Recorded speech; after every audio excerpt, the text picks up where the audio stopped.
Bismillahirrahmanirrahim. Assalamualaikum warahmatullahi wabarakatuh. And hello everyone.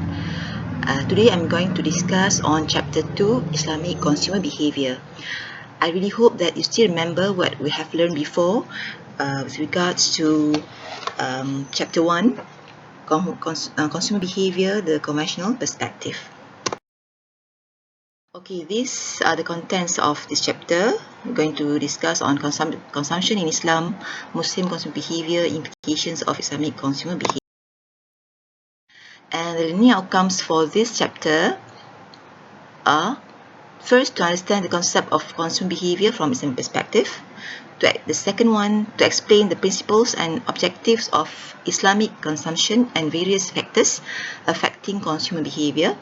And third one, to acknowledge the impacts of consumer behavior towards individual. Okay, now before we discuss on Islamic consumer behavior, we need to know what is consumption first.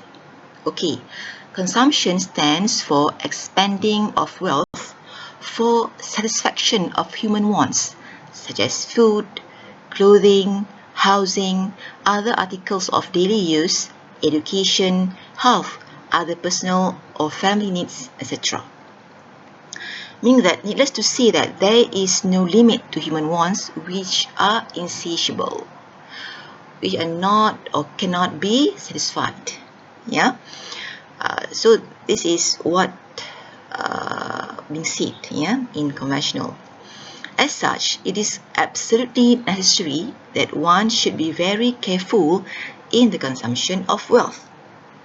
Why? Because if you are not very careful, you are going to spend more than what you need to spend.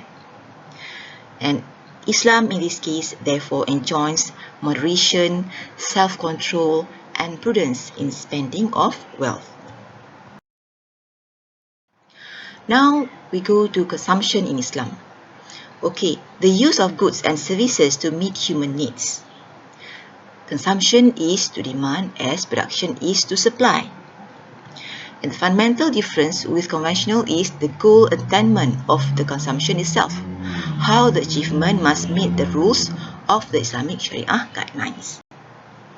And Islam is not like materialistic in modern consumption patterns, because we have ethics in Islam. Yeah? The ethics of Islamic consumption ought to reduce man's present excessive material needs in order to release human energy for spiritual pursuits. Because as a Muslim, we need to believe that we have two lives, in this world and in the hereafter. So whatever we do in this life, we need to remember that we have to fulfill our obligations, our responsibilities towards this life, and also to prepare ourselves in the hereafter. Yeah, so that's why we need to be moderate, balanced, prudent in consumption.